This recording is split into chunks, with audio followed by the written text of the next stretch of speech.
Hello प्यारे बच्चों और साथियों, आप सभी का स्वागत है अपने यूट्यूब चैनल एनएमएस अड्डा पे।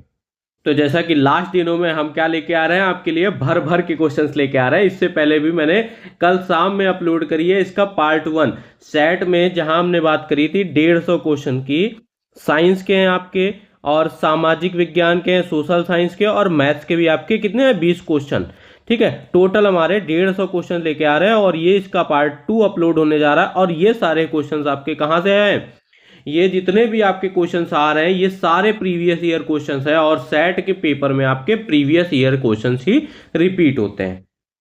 इससे बाहर कोई भी क्वेश्चन नहीं बनने वाला है। जब आप पेपर दे के आएंगे तब भी आप क्या है देख सकते हैं भाई साहब, और आंसर मिला सकते हैं। ठीक है, तो सबसे पहले आपको क्या करना है, जिसने अभी तक चैनल को सब्सक्राइब नहीं किया जरूर सब्सक्राइब कर दीजिए और अपने दोस्तों के साथ भी शेयर कर दीजिए। और आज की जो कि आपकी महत्वपूर्ण वीडियो है, जहां से आपके क्या कहते हैं क्वेश्चन अति संभावित प्रश्न हैं, तो आप इनको जरूर पढ़िए और एक बार दिमाग में रखिए। ठीक है, सबसे पहले कल बात कर रहे थे, कल हमने छोड़ा था, ये देखिए यहाँ पे आपको ऑप्शन दिख रहे होंगे, तो ये किस ऑप्शन के हैं। इस ये वाला हमने क्वेश्चन वैसे करा दिया था। इसमें था 1875 ईस्वी में इंडियन नेशनल कांग्रेस, जो हमारी इंडियन नेशनल कांग्रेस थी, ठीक है, का अध्यक्ष कौन था। तो हमने बताया था डब्ल्यू जी बनर्जी। कौन थे हमारे, डब्ल्यू जी बनर्जी। आज उसके आगे के क्वेश्चन करेंगे। ठीक है, दिख रहा है ना सभी को। अब क्वेश्चन हमारा कह रहा है, पूर्ण राजस्व की प्राप्ति की घोषणा भारतीय कांग्रेस ने कब की थी। क्या कहा है, पूर्ण राजस्व की प्राप्ति की घोषणा कांग्रेस सरकार ने कब करी थी। बताइए, 1916, 1919, 1929 या आपका 1939। तो आप क्या बोलेंगे, 1929। क्या कब करी थी, 1929 ईस्वी, या आप बोल सकते हैं 31 दिसंबर।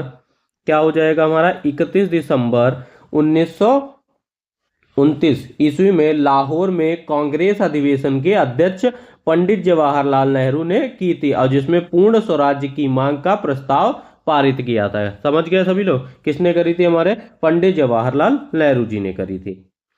फिर आपसे बोल रहा है क्वेश्चन, कह रहा है सहायक संधि स्वीकार करने वाला प्रथम राज्य कौन था। अवध, मैसूर, हैदराबाद, सतारा। तो आप क्या बोलेंगे, जो मैसूर था, कौन था हमारा, मैसूर। आप इसको ध्यान से समझिए, जो लॉर्ड हमारे वेलेजली थे गवर्नर जनरल ने, जिन्होंने भारत में क्या करा था, देसी राजाओं को अपने अधीन करने हेतु सहायक संधि योजना बनाई थी, और सहायक संधि स्वीकार करने वाला प्रथम राज्य हमारा मैसूर बना था। अगला क्वेश्चन कह रहा है, भारत में प्रथम रेल लाइन का निर्माण किन नगरों के बीच हुआ। बताइए, हावड़ा और श्रीरामपुर, बॉम्बे और ठाणे, मद्रास और गुटो, दिल्ली और आगरा। तो आपको आंसर तो दिख रहा होगा, ठीक है। ठीक है, तो आप क्या कह सकते हैं, बम्बई और ठाणे में। पर देखिए, भारत में प्रथम रेल लाइन का निर्माण, आपको ईयर याद करा दूं, ईयर हमारा था 1853 ईस्वी में मुंबई और ठाणे के बीच हुआ था। अगला क्वेश्चन कह रहा है हमारा, आजाद हिंद फौज का गठन कब हुआ। तो बताने की जरूरत नहीं है, कब हुआ था, 1942। 1942 को क्या हुआ था हमारा, आजाद हिंद फौज का गठन हुआ था, और किसके, सुभाष चंद्र बोस ने 1942 में किया था। किसने करा था, सुभाष चंद्र बोस ने। क्वेश्चन कह रहा है, महात्मा गांधी ने दांडी यात्रा प्रारंभ की, कब प्रारंभ की, तो 14 मार्च 1930, 13 मार्च 1930 को, 12 मार्च 1930 को, या 11 मार्च 1930 को। तो भाई आप क्या बोलेंगे, महात्मा गांधी ने दांडी यात्रा प्रारंभ की थी, कब की थी, 12 मार्च सन 1930 को। और इसमें क्या था, इसमें अब इसको ध्यान से पढ़ें। देखिए, गांधी जी ने दांडी यात्रा कब करी थी, 1930 ईस्वी को करी थी, और इसमें साबरमती आश्रम से 78 जो सहयोगियों के साथ शुरू की थी। कितने, 78, 78।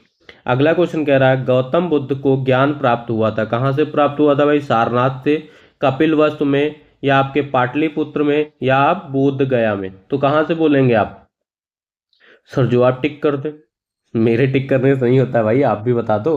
तो हमें पता है कि बोध गया से, कहाँ से, बोध गया से। ऑप्शन नंबर 4 इसका राइट आंसर हो जाएगा। अगला क्वेश्चन कह रहा है, गलत सुमेलित कीजिए। जो गलत है वो हमें बताना है। तो गलत हमें जब सही पता होंगे तभी हम गलत बता पाएंगे। अब लिखा है पंजाब कैंसर, ठीक है, ये तो हमारा लाला लाजपत राय ने दिया था। ठीक है, ये तो सही है इसका। नेताजी, नेताजी को कौन? सुभाष चंद्र बोस, महात्मा गांधी, मदन मोहन मालवीय। अब लोकनायक, अब यहाँ पे आ जाइए, लोकनायक लिखा है जवाहरलाल नेहरू, और हमें पता है लोकनायक की उपाधि जयप्रकाश नारायण को दी थी, ना कि किसको दी गई थी? जयप्रकाश नारायण जी को ये उपाधि दी गई थी, जयप्रकाश नारायण। ठीक है, जयप्रकाश नारायण जी को दी गई थी, ना कि आपके जवाहरलाल नेहरू को। तो क्या है, ये गलत है, और गलत वाला ही हमें इसको राइट आंसर बनाना था। आप सही कर लीजिएगा। अगला क्वेश्चन कह रहा है, पहली एवं आखिरी महिला जिसने दिल्ली को राजगद्दी में किया था, कौन सी? चांद बीबी आपकी, जहां आरा, नूरजहां, रजिया सुल्तान। तो आप क्या बोलेंगे? पहली और आखिरी महिला थी जो रजिया सुल्तान ने, किसने? रजिया सुल्तान ने दिल्ली को राजगद्दी में किया था। अगला क्वेश्चन कह रहा है, पाकिस्तान प्रथम प्रधानमंत्री थे। भाई पाकिस्तान का भी याद करना पड़ेगा क्या? पेपर में आएगा तो सब कुछ याद करना पड़ेगा।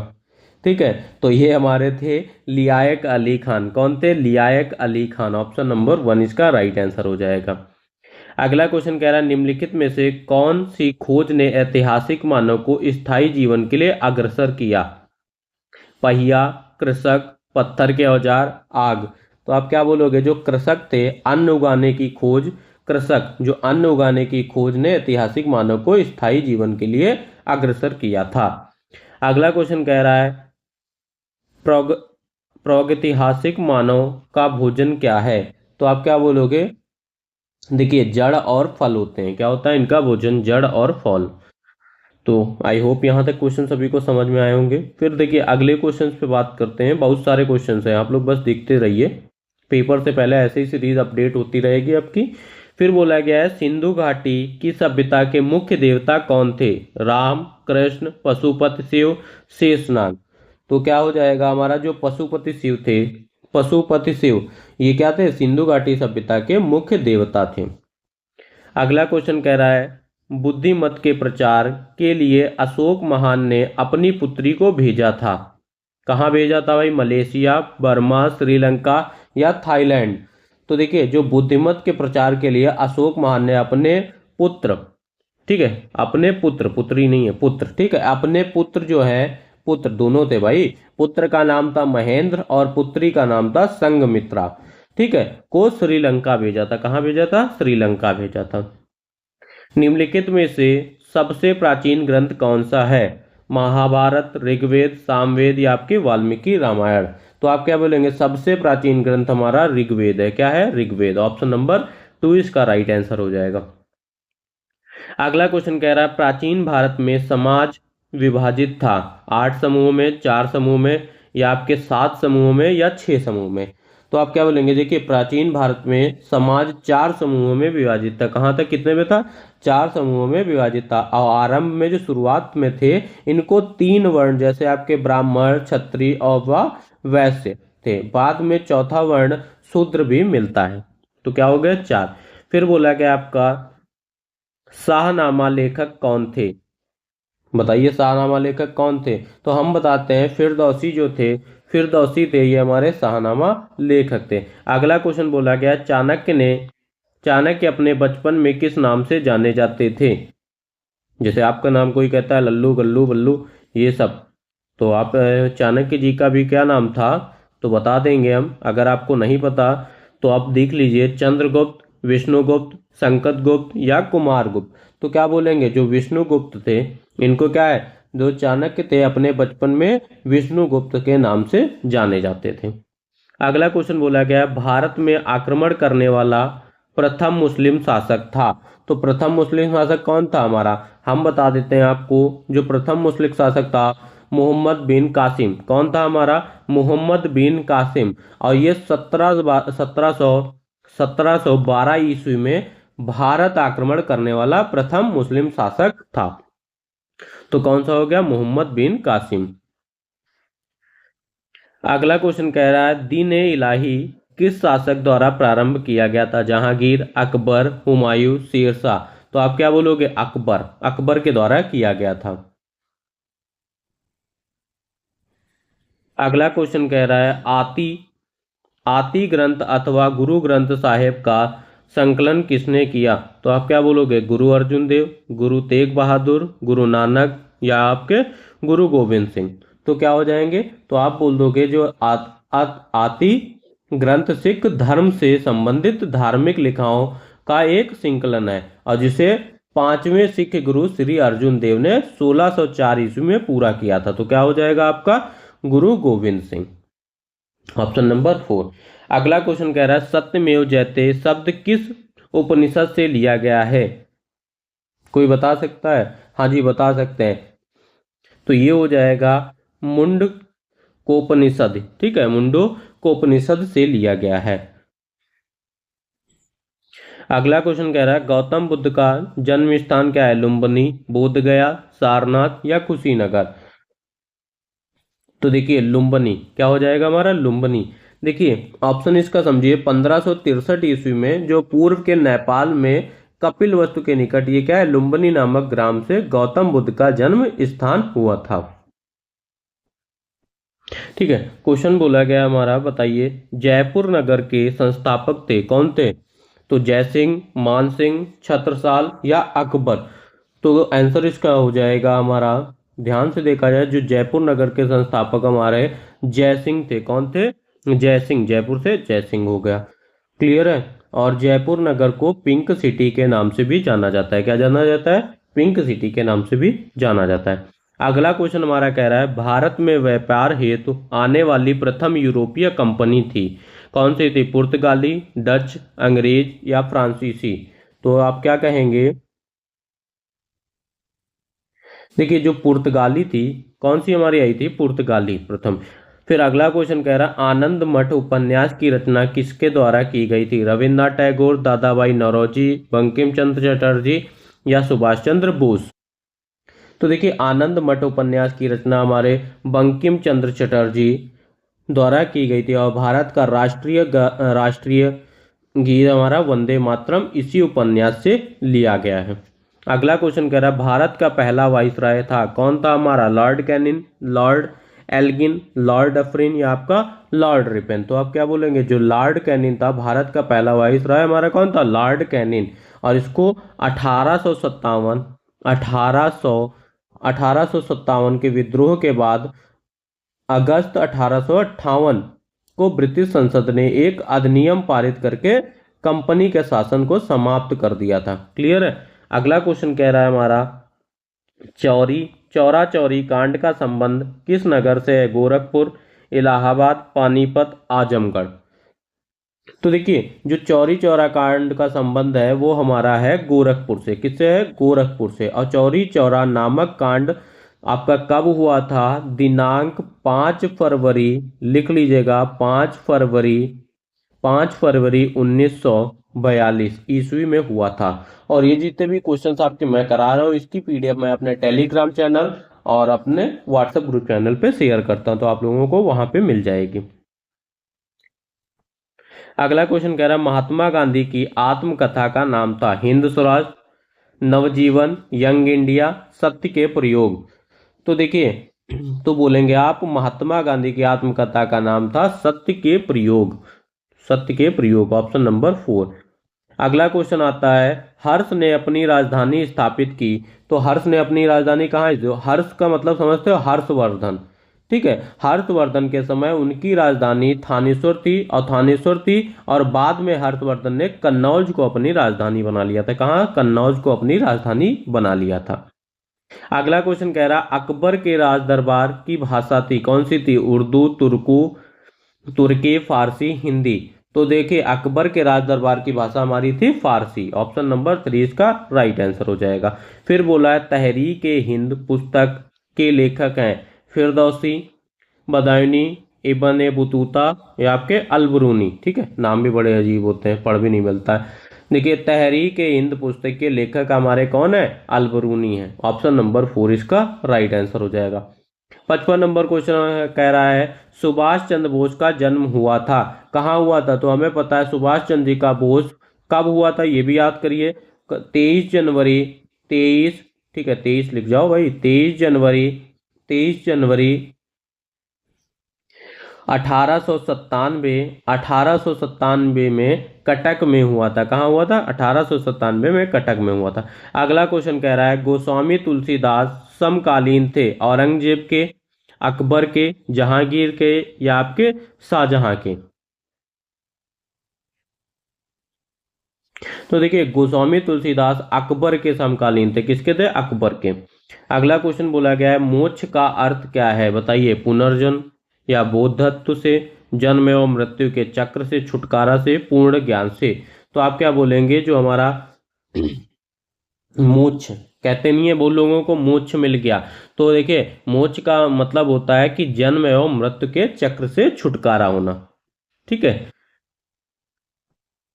अगला क्वेश्चन कह रहा है बोध गया स्थान पर गौतम बुद्ध पैदा हुए थे, ज्ञान प्राप्त किया था, प्रथम उपदेश दिया था या मृत्यु हुई थी। गौतम बुद्ध से आपके बहुत क्वेश्चन बनते हैं। तो हमें पता है जो बोध गया स्थान था वहां पर गौतम बुद्ध ने अपना ज्ञान प्राप्त किया था। क्या किया था? ज्ञान प्राप्त किया था। अगला क्वेश्चन कह रहा है ग्रांड ट्रंक रोड का निर्माण कराया था। तो देखिए हमें पता है जो बंगाल के पेशावर थे, पेशावर तक ग्रांड ट्रंक का रोड हमारा किसने कराया था? शेरशाह ने कराया था। किसने कराया था? शेरशाह। तो क्या हो जाएगा? ऑप्शन नंबर 3 इसका राइट आंसर हो जाएगा। अगला क्वेश्चन कह रहा है महमूद गजनवी ने भारत के प्रसिद्ध मंदिर पर आक्रमण किया था। सोमनाथ मंदिर पर, कोणार्क मंदिर पर, जगन्नाथ मंदिर पर या आपके तंजौर मंदिर पर। देखिए 1025 ईस्वी में महमूद गजनवी ने भारत का जो हमारा प्रसिद्ध मंदिर है सोमनाथ मंदिर पर आक्रमण किया था। कहाँ आक्रमण किया था? सोमनाथ मंदिर पर। अगला क्वेश्चन कह रहा है सिंधु घाटी की सभ्यता थी ग्रामीण, नगरी, अर्ध ग्रामीण या आपकी अर्ध नगरी। तो आप बोलेंगे ये हमारी सिंधु घाटी की सभ्यता एक हमारी नगरी थी। फिर अगला क्वेश्चन बोला गया वंदे मातरम गीत की रचना की गई रविन्द्रनाथ टैगोर ने या सत्येंद्र नाथ टैगोर ने, बंकिम चंद्र चटर्जी द्वारा, सुभाष चंद्र बोस द्वारा। तो आपको ऑप्शन अगर नहीं भी दिए जाते हैं तो आप क्या बोलोगे? भाई साहब ये तो हमें रट जाना चाहिए। जो बंकिम चंद्र चटर्जी थे, बंकिम चंद्र चटर्जी द्वारा वंदे मातरम। ठीक है। अगला क्वेश्चन कह रहा है वीणा वादक थे। कौन थे भाई वीणा वादक? औरंगजेब या आपके दारा सिकोहा, शाहजहां, जहांगीर। तो हमारे मुगल बादशाह औरंगजेब जो थे वो कुशल वीणा वादक थे। ठीक है, औरंगजेब। ऑप्शन नंबर 1 इसका राइट आंसर हो जाएगा।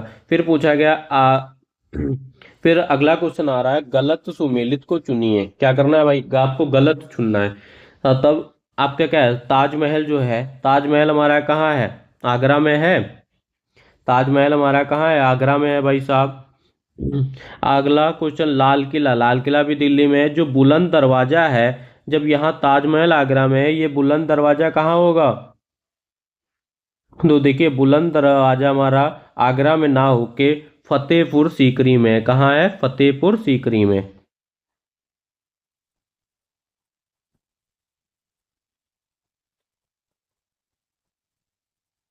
फतेहपुर सीकरी में है। तो ये क्या हो जाएगा? आपका ऑप्शन गलत हो गया। अब ये लिखा है गोल गुम्बद, ये कहाँ है? बीजनगर में। ये तो सही है। तो क्या हो जाएगा इसका?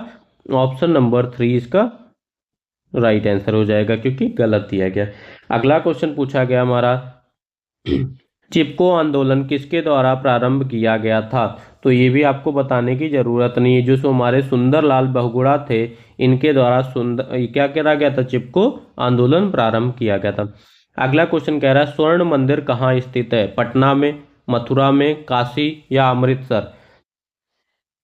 तो स्वर्ण मंदिर पंजाब प्रांत के अमृतसर में स्थापित है, स्थित है। ठीक है। क्वेश्चन कह रहा है भारत एक खोज के लेखक कौन थे? सरदार पटेल, मौलाना आजाद, महात्मा गांधी, पंडित जवाहरलाल नेहरू। तो देखिए जो हमारे कौन सा क्वेश्चन? ठीक है। देखिए भारत एक खोज के नामक के पुस्तक के लेखक हमारे कौन थे? पंडित जवाहरलाल नेहरू। कौन हो जाएगा भाई? पंडित जवाहरलाल नेहरू। ऑप्शन नंबर 4 इसका राइट आंसर हो जाएगा। अगला क्वेश्चन कह रहा है निम्नलिखित में से कौन सा जोड़ा अशुद्ध है? ये देखिए अशुद्धि पूछते हैं भाई, तो कभी शुद्ध पूछ लिया करो बच्चों, काहे कंफ्यूज करते हो चार ऑप्शन में से। ठीक है, अब देखिए अशुद्ध हमारा जो पहला ही दिया गया है, जो फ्रंटियर गांधी हैं। अब फ्रंटियर गांधी या इनको सीमंत गांधी के नाम से खान अबुल गुरफार खान, ठीक है, क्या है हमारा खान, ध्यान से सुनिएगा, खान गुरफार खान देश बंधु के नाम से, सी आर दास लौह पुरुष के नाम से भी, ठीक है, सी आर दास। तो ये जो फ्रंटियर गांधी हैं, फ्रंटियर गांधी, ध्यान से सुनिए, इनको सीमंत गांधी के नाम से और ना कि मौलाना अबुल कलाम आजाद के नाम से जाना जाता है। तो क्या हो गया, गलत यही है हमारा। और हमें पता है जो देश बंधु हैं इनको सी आर दास, लौह पुरुष हैं सरदार पटेल, नेताजी सुभाष चंद्र बोस, और ये आपका क्या है, मौलाना अबुल नहीं है, फ्रंटियर गांधी है, इसको सीमंत गांधी के नाम से बोल सकते हैं। ठीक है, अगला क्वेश्चन बोला गया है टीपू सुल्तान, भाई टीपू सुल्तान आ गए, टीपू सुल्तान किस राज्य के शासक थे, मैसूर, अहमदाबाद, हैदराबाद, अहमदनगर। तो आप क्या बोलोगे, जो टीपू सुल्तान थे ये मैसूर राज्य के शासक थे। ऑप्शन नंबर 1 इसका राइट आंसर हो जाएगा। अगला क्वेश्चन कह रहा है कौन पत्रकारिता से संबंधित नहीं है, बताइए, अरुण शहरी या सुभाषनी अली या आपके खुशवंत सिंह या अहमद अली खान। जो हमारे अजमत अली खां हैं, अजमत, ठीक है, अजमत अली खां हैं, इनका संबंध सरोद वादन किससे है, अजमत अली का संबंध किससे है, सरोद वादन से। और इन्हीं को कौन पत्रिका से संबंधित है, सरोद वादन। तो अजमत अली खां हो जाएगा। अगला क्वेश्चन हमारा कह रहा है दीने इलाही, दीने इलाही की स्थापना किसने करी। तो आप बता दीजिए ऑप्शन बिना पढ़े, दीने इलाही की स्थापना हमारे मुगल शासक अकबर ने करी थी। ऑप्शन नंबर 3 इसका राइट आंसर हो जाएगा। क्या हो जाएगा, ऑप्शन नंबर 3। फिर बढ़ते हैं अपने अगले क्वेश्चन की तरफ, प्यारे प्यारे क्वेश्चन। अब ये तो भाई आपको बड़ा प्यारा लग रहा होगा। लिखा है ओजोन छिद्र बढ़ता रहता है, तो बताइए। अब देखिए क्वेश्चन हमारा कह रहा है ओजोन छिद्र बढ़ता रहता है, बताइए पृथ्वी पर आने वाली यूवी किरण से, स्किन कैंसर, दोनों, या इनमें से कोई नहीं।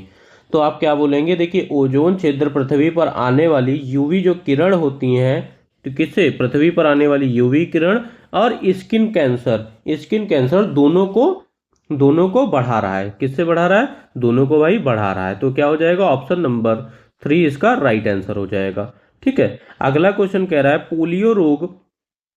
पोलियो रोग शरीर के किस भाग से संबंधित है। तो हमें पता होना चाहिए क्या है हमारा, गुर्दा, फेफड़ा, आमाशय या यकृत। तो आप बोलेंगे आमाशय। ऑप्शन नंबर 20 का राइट आंसर हो जाएगा।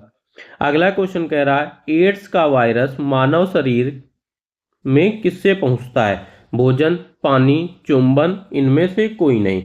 तो एड्स का वायरस मानव शरीर में भोजन, पानी व चुंबन से नहीं पहुंचता है। तो आप क्या बोलोगे, इनमें से कोई नहीं। तो क्या हो जाएगा, ऑप्शन नंबर डी इसका राइट आंसर हो जाएगा। अगला क्वेश्चन पूछा गया है एड्स सर्वप्रथम कहाँ संज्ञान में आया, रूस, फ्रांस, अमेरिका, जर्मनी। तो अमेरिका देश में एड्स सर्वप्रथम संज्ञान में आया था। ऑप्शन नंबर 3 इसका राइट आंसर हो जाएगा। अगला क्वेश्चन पूछा गया मलेरिया किस मच्छर से फैलता है। तो सभी को पता होगा जो भाई मादा एनाफ्लीज होता है, जो मादा एनाफ्लीज होता है इसी से क्या है, पहुंचता है।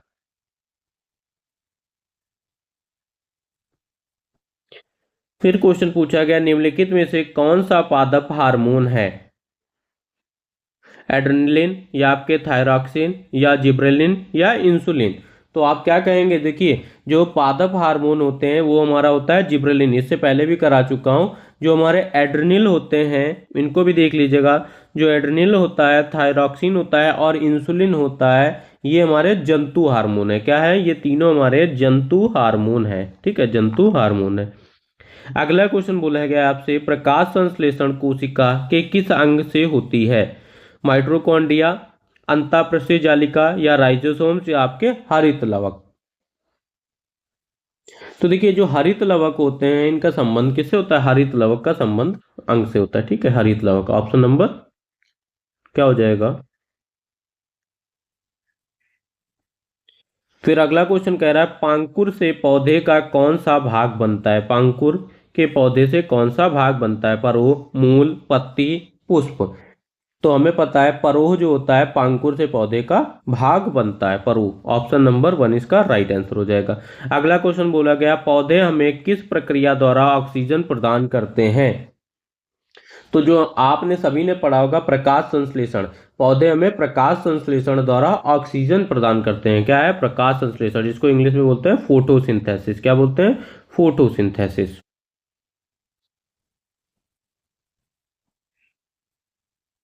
क्वेश्चन कह रहा है, निम्न में से कौन सा मरुस्थलीय पौधा है? आम, जामुन या कैक्टस या केला?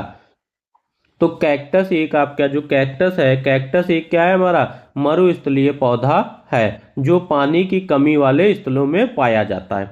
अगला क्वेश्चन कह रहा है, संजीवों में आनुवांशिकता का इकाई है गुणसूत्र, जीन या आपके डीएनए या आप बोलेंगे आरएनए?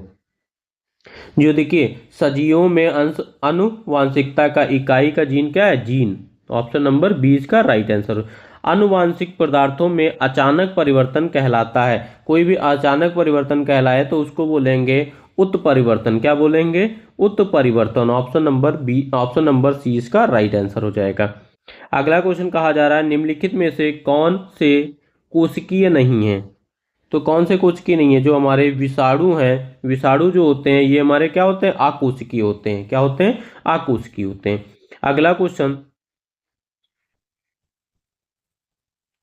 अगले क्वेश्चन पे आ जाए, कोशिका का ऊर्जा घर कहलाता है। भाई कोशिका का ऊर्जा घर कौन कहलाएगा? सभी को पता होना चाहिए, जो माइटोकॉन्ड्रिया होता है, माइटोकॉन्ड्रिया को वो कोशिका का ऊर्जा घर कहते हैं।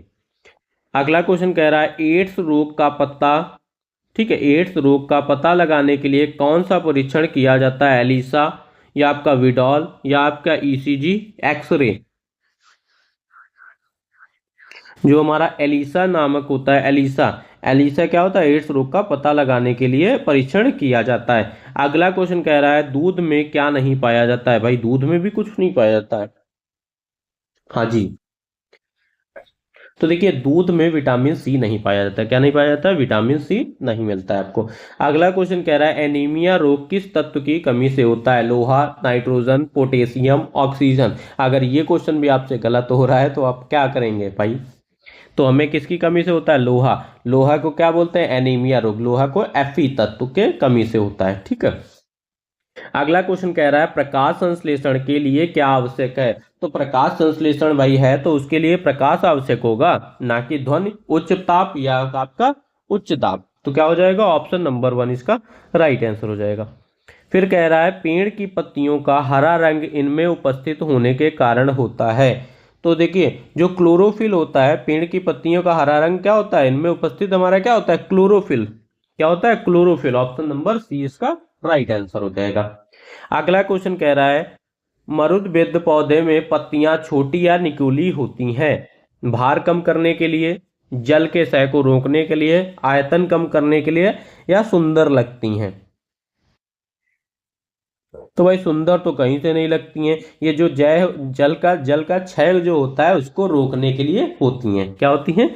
जल का क्षय रोकने के लिए। ऑप्शन नंबर 20 का राइट आंसर हो जाएगा। अगला क्वेश्चन कह रहा है, जीवों की संरचनात्मक इकाई होती है परमाणु, अणु, पेशी, कोशिका? तो क्या कहेंगे भाई साहब? जो कोशिका है वो हमारी जीवों की संरचनात्मक इकाई होती है। अगला क्वेश्चन कह रहा है, स्वस्थ दांत, भाई दांतों पे आ गए, स्वस्थ दांतों और हड्डियों के लिए आवश्यक खनिज है। तो आपको अगर अपने स्वस्थ दांत और हड्डियों के लिए क्या है? स्वस्थ दांत रखना है और हड्डियां भी स्वस्थ रखनी है, तो भाई मजबूत रखनी है, तो आपको क्या चाहिए? तो हमें क्या चाहिए भाई? हमें कैल्शियम चाहिए, जिसको अभी तक नहीं पता था वो क्या है? कैल्शियम। आप पता कर ले। आमाशय स्त्रावित करता है, तो क्या करता है? जो हमारा तंतु हाइड्रोजन, जो तंतु हाइड्रोक्लोरिक अम्ल होता है, इसको अम्लाशय क्या करता है? स्त्रावित करता है। फिर आ जाते हैं अगले क्वेश्चन पे, आहार नाल, आहार नाल का सबसे बड़ा भाग कौन सा होता है? ग्रहणी या बड़ी आंत या आपकी छोटी आंत या आपका अम्लाशय? दो चीजों में आपका ऑप्शन हो जाए, बड़ी आंत और छोटी में से होगा। जो हमारी छोटी आंत होती है वो आहार नाल का सबसे बड़ा, ठीक है, होती है। तो छोटी आंत, ऑप्शन नंबर सी इसका राइट आंसर। फिर कह रहा है, पित्र रस स्त्रावित होता है? अम्लाशय से, छोटी आंत द्वारा, या पैनक्रियाज द्वारा, या आपके यकृत द्वारा? तो आप बोलेंगे यकृत द्वारा। ऑप्शन नंबर 4 इसका राइट आंसर हो जाएगा। और भी क्वेश्चन है क्या? हाँ जी, अभी तो बहुत सारे क्वेश्चन है। आप बस वीडियो को एंड तक देखते रहिए, आपको क्वेश्चन ही क्वेश्चन मिलने वाले हैं। अगर आपको ये सारे क्वेश्चन अच्छे लग रहे हैं तो आप क्या करना है, मैं बार बार बोलता हूं कि आप सब्सक्राइब कर दीजिएगा। ठीक है। अब देखिए क्वेश्चन हमारा कह रहा है निम्नलिखित में से संश्लेषित रेशा नहीं है। क्या नहीं है? निम्नलिखित में से संश्लेषित रेशा नहीं है। पॉलिस्टर, नायलॉन, ऊन या एक्राइलिक। तो आप क्या बोलेंगे? देखिए प्राकृतिक रेशा समझते हैं। प्राकृतिक रेशा हमारा क्या होता है? जंतव रेशा होता है। और जो हमारा जो असंश्लेषित पूछा गया है, ठीक है। अब जो ऊन है, ऊन को आप क्या बोलेंगे? एक प्राकृतिक रेशा या जंतव रेशा। और जबकि पॉलिस्टर जो है आपका संश्लेषित, जबकि आपके पॉलिस्टर है, नायलॉन है और एक्राइलिक है, ये सब क्या है? हमारे संश्लेषित रेशा है। क्या है? संश्लेषित रेशा है। तो आपसे पूछा गया था रेशा नहीं है। क्या है? रेशा नहीं है। तो ये क्या हो जाएगा? ऊन। ऊन हमारा ये क्या है? प्राकृतिक रेशा है, जिसको वो ब्रैकेट में वो बोल सकते हैं जंतव रेखा। और ये पॉलिस्टर है आपका, नायलॉन है, एक्राइलिक है, ये सारे क्या है? संश्लेषित रेशा हैं। अगला क्वेश्चन कहा जा रहा है निम्नलिखित में से एक बंदर को संतुलन बनाने के लिए आवश्यक होता है। बंदर तो सभी जानते हो ना भाई। देखिए बंदर को संतुलन बनाने के लिए उसकी जो पूंछ होती है उसका आवश्यक होता है, इसीलिए भाई पूंछ होती है। अगला क्वेश्चन बोला गया अव्यय श्वसन में है ऑक्सीजन बाहर जाती है, कार्बन डाइऑक्साइड बाहर जाती है, कार्बन डाइऑक्साइड अंदर जाती है और ऑक्सीजन अंदर जाती है। तो आप क्या बोलोगे? कार्बन डाइऑक्साइड बाहर जाती है। क्या होता है? कार्बन डाइऑक्साइड बाहर जाती है। ऑप्शन नंबर 20 का राइट आंसर हो जाएगा। फिर अगला क्वेश्चन कह रहा है जल में घुलनशील विटामिन है। तो क्या होगा आपका? जो जल में घुलनशील विटामिन होते हैं वो हमारे कौन होते हैं? बी और सी। कौन से होते हैं हमारे? बी। बी जो विटामिन बी और विटामिन सी हमारे क्या होते हैं? ये जल में घुलनशील होते हैं। तो कौन सा दिया गया? इसमें सी तो दिया नहीं गया, बी दिया गया है, बी को टिक कर देंगे। और एक आपसे पूछ लिया जाता है वसा में घुलनशील। अब ये लिख लीजिएगा, वसा में घुलनशील कौन से होते हैं? ADEKH। ठीक है। तो ये सब क्या होते हैं? हमारे वसा में घुलनशील होते हैं। अगला क्वेश्चन आपसे पूछा गया है किसकी कमी से घेंघा रोग होता है। तो घेंघा रोग देखा क्या होता है? घेंघा रोग और कैल्शियम एवं फास्फोरस की कमी से होता है। और ये किसमें? सब आयोडीन। आयोडीन की कमी से क्या होता है? आपका घेंघा रोग होता है। ऑप्शन नंबर 1 इसका राइट आंसर हो जाएगा। फिर कह रहा है कूटपात। ठीक है।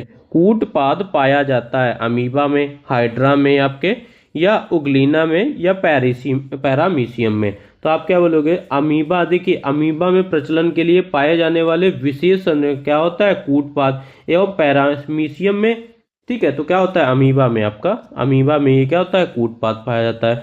और अगर आप बोल दिया जाए पैरामीशियम में प्रचलन, पैरामीशियम में प्रचलन के लिए हमारी पाए जाने वाली विशेष संरचना क्या होता है? सीलिया। अगर आपकी पैरामीशियम से पूछ लिया जाए तो ये क्या हो जाएगा? सीलिया। ठीक है। तो इसका तो समझिए, इसका तो ऑप्शन नंबर 1 ही है। अगला क्वेश्चन बोला गया है HIV संबंधित है, किससे संबंधित है? मलेरिया से, हेपेटाइटिस से, या टीबी से, या आपकी एड्स से। तो आप बोलेगे HIV एड्स से संबंधित है। क्या है? हमारी HIV एड्स से संबंधित है। ऑप्शन नंबर 4 इसका राइट आंसर हो जाएगा। अगला क्वेश्चन आ रहा है पैकेट का दूध संरक्षित किया जाता है रसायनों द्वारा, या हिमीकरण द्वारा, या आपका, या पाश्चुरीकरण द्वारा, या आपके किण्वन द्वारा। तो आप क्या बोलेंगे? जो पैकेट के दूध होते हैं उनको पाश्चुरीकरण विधि, जो पाश्चुरीकरण हमारी विधि होती है उनके द्वारा संरक्षित किए जाते हैं। अगला क्वेश्चन हमारा कह रहा है सिफगैनोमीटर से नापते हैं। जो हमारा सिफगैनोमीटर होता है इससे क्या नापते हैं? रुधिर दाब, या आपका नब्ज, या हृदय संपदन की दर, या इनमें से कोई नहीं। तो आप कह लेंगे सिफगैनोमीटर से रुधिर दाब नापते हैं। ठीक है। अगला क्वेश्चन पूछा गया पत्तियों में भोजन किस रूप से एकत्रित होता है? प्रोटीन से, वसा से, खनिज तत्व से, या स्टार्च से? जो देखिए पत्तियों में बना भोजन हमारे पौधे के विभिन्न भागों में मंड स्टार्च, मंड जिसको बोलते हैं उसी को स्टार्च स्टार्च के रूप में एकत्रित होता है। फिर क्वेश्चन पूछा गया है सिर दर्द में प्रयुक्त औषधि है कौन सी है हमारी, जैसे सिर दर्द होता रहता है आपको, तो सिर दर्द में प्रयोग होने वाली औषधि क्या है हमारा, एनाल्जेसिक, क्या है हमारा एनाल्जेसिक कहलाती है। और पेट दर्द जब आपका होता है भाई, पेट दर्द में प्रयोग होने वाली औषधि आपकी क्या होती है, एंटी स्पार्मेटिक, ठीक है, ये भी याद कर लीजिएगा। और बुखार में प्रयोग होने वाली औषधि क्या होती है, एंटीपायरेटिक होती है आपकी। और इन्फेक्शन इन्फेक्शन दूर करने के लिए औषधि आपकी क्या होती है, इन्फेक्शन जैसे हो गया तो एंटीबायोटिक होता है, ठीक है, जैसे कोई भी इन्फेक्शन हो गया तो कहते हैं एंटीबायोटिक। अगला क्वेश्चन हमारा कह रहा है विषाणु द्वारा होने वाला रोग, तो विषाणु द्वारा होने वाला रोग कौन सा होता है हमारे, जैसे सर्दी जुकाम हो जाता है तो ये सब क्या होते हैं, विषाणु द्वारा वाला रोग होता है। और भी समझिए विषाणु द्वारा फैलने वाले अन्य रोग कौन से होते हैं, जैसे आपका खसरा हो गया, पोलियो होता है, चिकन पॉक्स होता है, हेपेटाइटिस हो गया या डेंगू हो गया, ये सब क्या है, जीवाणु द्वारा।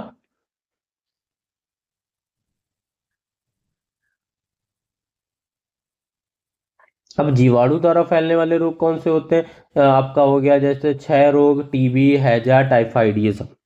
फिर आपसे पूछा गया निम्नलिखित में से किसके कारण रक्त का रंग लाल होता है, तो आप बोलेंगे होमोग्लोबिन, हीमोग्लोबिन नामक एक आपका प्रोटीन होता है उसके कारण रक्त का रंग लाल होता है। अगले क्वेश्चन पे आ जाएं।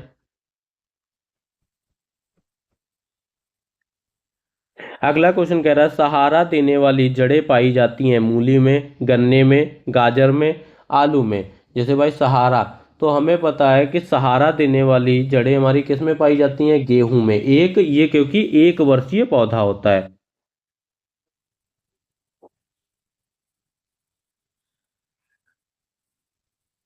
ठीक है, इसमें तो ऑप्शन दिया गया है मूली में, गन्ने में, गाजर में, आलू में, तो आप क्या बोलोगे, सहारा देने वाली जड़ें हमारी क्या है, गन्ने में पाई जाती हैं। गन्ना आपका देखिए 6 फीट का हो गया, खड़ा रहता है तो उसके जड़े के सहारे ही खड़ा रहता है ना।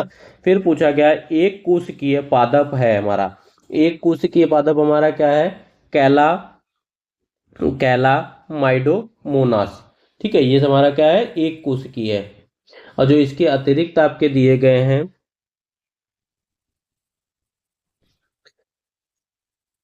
फिर पूछा गया एक वर्षीय पौधा, एक वर्षीय पौधा हमारा क्या होता है भाई, अभी हमने ऊपर थोड़ा बता दिया था, जो गेहूं होता है, गेहूं क्या होता है, एक वर्षीय पौधा होता है, क्लियर है। फिर पूछा गया क्या आपका पर्णवृंत भाग है, क्या है, पर्णवृंत भाग है, जड़ का, तने का, पत्ती का या पुष्प का, तो आप क्या बोलेंगे, जो पर्ण का वह भाग जो पर्ण फलक और आपका पर्णाधार को जोड़ने का कार्य करता है उसे क्या कहते हैं, पर्णव्रत कहते हैं, तो क्या करेंगे, पत्ती का, ऑप्शन नंबर 3 इसका राइट आंसर हो जाएगा। अगला क्वेश्चन बोला गया है रुधिर का थक्का जमने के लिए आवश्यक विटामिन है, जैसे रुधिर का थक्का जमने के लिए कौन सा विटामिन, ए बी सी के, तो आप क्या बोलोगे, जो हमारा रुधिर का थक्का जमने के लिए विटामिन के आवश्यक है, तो ऑप्शन नंबर डी इसका राइट आंसर। अगला क्वेश्चन कह रहा है ऑक्सीजन है, ऑक्सीजन क्या है आपकी, तो ये भी बताना, ऑक्सीजन हमारा एक क्या है, पादप हार्मोन है, क्या है हमारा, एक पादप हार्मोन है, ऑप्शन नंबर 3 इसका राइट आंसर हो जाएगा। फिर कह रहा है निम्नलिखित में से कौन सा आहार श्रृंखला का निर्माण करते हैं, तो आहार श्रृंखला, आप बात करेंगे जो हमारी घास हो गई, बकरी हो गई तथा मानव हो गया, ये सब क्या है, आहार श्रृंखला का निर्माण करते हैं। अगला क्वेश्चन कह रहा है पित्त रस का निर्माण करता है कौन, पित्ताशय, यकृत या आपका याग्नाशय या अम्लाशय, ठीक है, अमाशय। देखिए पित्त रस का निर्माण यकृत से होता है, यकृत से होता है, ठीक है, ये तो हमें पता है। तथा जो पित्राशय है, ये हमारा जो पित्राशय है, जो पित्राशय है, ध्यान से देखिएगा, पित्राशय से पित्त रस संचरित होता है, क्या होता है, पित्त रस अगर पूछा जाता है तो क्या होता है, संचरित होता है। और अनाशय रस का क्या होता है, श्रावण, अग्नाशय से होता है। आप सिंपल से समझिए पित्त रस का निर्माण कहाँ से होता है, यकृत, ज्यादा आपको मैं डिटेल बताऊंगा तो आप लोग कंफ्यूज हो जाते हो। फिर पूछा गया आपका तंबाकू में पाए जाने वाला उत्तेजक पदार्थ है कैफीन या आपका मार्फिन या आपका निकोटीन या आपका एलएसडी, तो क्या हो जाएगा हमारा, देखिए तंबाकू में पाया जाने वाला उत्तेजक पदार्थ हमारा क्या होता है, निकोटीन होता है। ऑप्शन नंबर 3 इसका राइट आंसर हो जाएगा। फिर भी लिखा है फुसफुस, फुसफुस रेशा खुलती है, काहे से खुलती है हमारी जो फुसफुस रेशा, ये किससे खुलेगी हमारी, देखिए फुसफुस रेशा बाह्य आलिंद में होती है। क्या होती है, बाह्य आलिंद में। क्या हो गया भाई, चल नहीं रहा, हाँ ठीक है, बाह्य आलिंद में होती है। अब इसको ध्यान से देखिए, जैसे वो हमारे होते हैं फेफड़े में कार्बन डाइऑक्साइड और तथा ऑक्सीजन क्या क्या होता है, आदान प्रदान होता है। होने के बाद क्या होता है, ऑक्सीजन आपका जो होता है युक्त रुधिर फुसफुस शिरा द्वारा हृदय के बाएं जो आपका आलिंद होता है उससे पहुंचती है। फिर आपका क्वेश्चन पूछा गया है, दुनिषेचन पाया जाता है सभी जंतुओं में, सभी पादपों में, या आपके आवर्त बीजों पौधों में, या आपके जलीय पौधों में। तो क्या बोलेंगे, ये हमारा पाया जाता है, दुनिषेचन जो होता है ये हमारा पाया जाता है आवर्त बीजी पौधों में। क्या पाया जाता है, आवर्त बीजी पौधों में। क्लियर है। अब देखिए निषेचन की क्रिया क्या होती है, एक जो आपका एक्स का होता है अंड कोशिका से मिलकर, और ये आपका क्या है 2x बनाता है। ठीक है, क्लियर है, इतना मत समझिए। फिर अगला क्वेश्चन बोला गया जड़ों का विकास होता है। जड़ों का विकास कहाँ से होता है भाई, जड़ों का विकास हमारा मूलांकुर द्वारा होता है। कहाँ से, मूलांकुर द्वारा होता है। ऑप्शन नंबर 20 का राइट आंसर हो जाएगा। फिर पूछा गया पके आम में खाए जाने वाला भाग है, फल वृत्त आपका, मध्य वृत्त आपका, या अंतावृत्त, या आपका बाह्यवृत्त। तो आप क्या बोलोगे, जो हमारा क्या है, देखिए हमारा हो जाएगा जैसे मध्य बिंदु हुआ आपका। ठीक है, ये क्या हो गया, मध्य वित्त। मध्य वित्त का मतलब होता है पके आम में खाए जाने वाला भाग, अर्थात उसको क्या हो गया, गूदा कहते हैं। क्या कहते हो भाई, गूदा कहते हो। ठीक है, अब ये अंताबिन, इसका तो ऑप्शन हो गया ना, पके आम में खाए जाने वाला भाग, तो हमें जो गूदा मिलता है वो होता है। अब ये अंताबिंद की बात करें, जो जैसे आपका आम है, पके आम की जो गुठली होती है उसका मतलब हो गया। और जो आपका बाह्यवृत्त होता है, आम पे यार है छिलका एवं फल वृत्त। पके आम में खाए जाने वाला क्या हुआ आपका भाग, जैसे गुठली, छिलका, ये तीनों मिलकर कहलाते हैं। ठीक है, फल वृत्त। ठीक है, ये क्या है, तीनों मिलकर कहलाएंगे। फिर बात करते हैं, अभी और है भाई, हाँ जी सर और है। देखिएगा क्वेश्चन और आ गए तो और बताएंगे, अभी तो मैथ्स के भी होंगे यार, फिर तो वीडियो बहुत बड़ी चली जाएगी। चलिए कोई नहीं। गंधक, एल्युमिनियम व ऑक्सीजन तत्व किसमें उपस्थित होते हैं। ठीक है, तो इसका क्या हो जाएगा, H2SO4, Na2CO3, Al2SO4 का होल थ्राइस, NO2CO4, SO4। ठीक है, तो क्या आप बोलेंगे, तो आप बोलेंगे जो गंधक होता है, ये गंधक होता है हमारा, एक मिनट, Al2SO4। ऑप्शन क्या हो जाएगा, Al2SO4 का होल थ्राइस नामक एल्युमिनियम या ऑक्सीजन तत्व उपस्थित होते हैं। तो क्या हो जाएगा, ऑप्शन नंबर 3 इसका राइट आंसर हो जाएगा। अगला क्वेश्चन बोला गया धावन सोडा का सूत्र क्या है, NaHCO3, Na2CO3, या आपका NaNO3, NaOH। तो धावन सोडा का सभी को अभी तक रट गया होगा कि धावन सोडा का रासायनिक सूत्र होता है Na2CO3। क्या होता है, Na2CO3। ठीक है, और जिसको बोलते हैं सोडियम कार्बोनेट या खाने वाला सोडा। ठीक है, अब खाने वाला ये तो हो गया हमारा धावन सोडा। ठीक है, आपसे पूछ लिया जाए खाने वाला सोडा का रासायनिक सूत्र क्या होता है, तो आप बोलोगे NaHCO3। इसको बोलते हैं सोडियम बाइकार्बोनेट। क्या बोलते हैं, ये हमारा देखिए, ये हमारा धावन सोडा हो गया, ये हमारा क्या हुआ, धावन, धावन सोडा। ठीक है, और खाने वाला सोडा, ये यहां से लिख लीजिएगा, खाने वाला सोडा। ठीक है, खाने वाला भाई सोडा भी होता है, इसका नाम होता है NaSCO3। ठीक है, और फिर रासायनिक सूत्र हो गया। और कास्टिक सोडा होता है, कास्टिक सोडा होता है NaOH। ये क्या होता है हमारा, कास्टिक सोडा। क्या होता है, कास्टिक सोडा। ठीक है, फिर बढ़ते हैं अपने अगले क्वेश्चन की तरफ। अगला क्वेश्चन बोला गया N2O3 में नाइट्रोजन तत्व की संयोजकता है 4, 3, 2 या 1। तो आप क्या बोलोगे, जो N2O3 में नाइट्रोजन की आवश्यकता क्या है, 3 है। कितनी हो जाएगी, 3। ऑप्शन नंबर 2 इसका राइट आंसर हो जाएगा। फिर अगला क्वेश्चन बोला गया एलपीजी का मुख्य अवयव है क्या है, तो एलपीजी का मुख्य अवयव जो होता है हमारा प्रोपेन होता है। ऑप्शन नंबर 1 इसका राइट आंसर हो जाएगा। अगला क्वेश्चन कह रहा है विद्युत बल्ब में कौन सी गैस भरी जाती है, तो जो विद्युत बल्ब होता है उसमें कौन सी गैस भरी जाती है, तो हमारी जो होती है आर्गन गैस भरी जाती है। ऑप्शन नंबर 1 इसका राइट आंसर हो जाएगा। फिर पूछा गया पृथ्वी की त्रिज्या मीटर में है, तो पृथ्वी की त्रिज्या कितनी होती है हमारी मीटर में? 10 की पावर 8 मीटर। कितनी होती है? 10 की पावर 8 मीटर। फिर आपसे कह रहा है संडे अंडे की महक वाली है, ठीक है। ये क्या है? सड़े अंडे की महक वाली गैस है, कौन सी भाई? अब सड़े अंडे की महक वाली गैस होती है हमारी हाइड्रोजन सल्फाइड। क्या होती है? Hydrogen sulphide. ऑप्शन नंबर 3 इसका राइट आंसर हो जाएगा। फिर पूछा जाएगा कौन सी धातु पानी में हाइड्रोजन हाइड्रोजन नहीं हटा पाती है? सोडियम, कॉपर, कैल्शियम या पोटेशियम? तो आप क्या बोलेंगे? कॉपर। क्या बोलेंगे? कॉपर। कॉपर धातु पानी से हाइड्रोजन नहीं हटा पाती, ऑप्शन नंबर बी। फिर कह रहा है पेंसिल लीड किससे बनती है? ग्रेफाइट या आपका चारकोल, मिट्टी या आपके ग्रेफाइट एवं मिट्टी? तो आप क्या बोलेंगे? ग्रेफाइट से। ऑप्शन नंबर 1 इसका राइट आंसर हो जाएगा। फिर बोला गया है इलेक्ट्रॉन, इलेक्ट्रॉन पर कैसा आवेश होता है? भाई इलेक्ट्रॉन पे आवेश तो हमने बताया था कैसा होता है आपका, निगेटिव होता है ना, पर हो जाएगा आपका 1.6 इंटू 10 की पावर 9 कोलाम, ठीक है। क्या होता है? 1.6 इंटू 10 की पावर -19 कोलाम। फिर कह रहा है जिप्सम का प्रयोग किसमें होता है? प्लास्टर ऑफ पेरिस, कागज या आपका कॉस्मेटिक या शीशा? तो देखिए जिप्सम का प्रयोग हमारा प्लास्टर ऑफ पेरिस में होता है, ऑप्शन नंबर 1।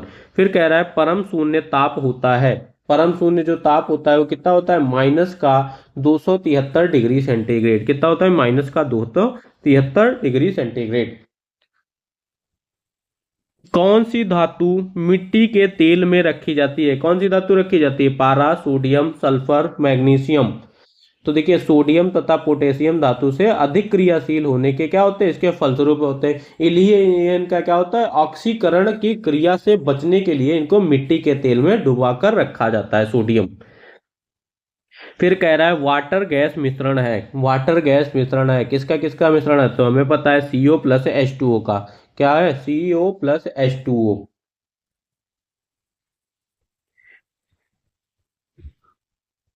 फिर आ जाते हैं अपने अगले क्वेश्चन की तरफ। अगला क्वेश्चन कह रहा है जल में शुद्धिकरण हेतु प्रयोग करते हैं, क्या करते हैं?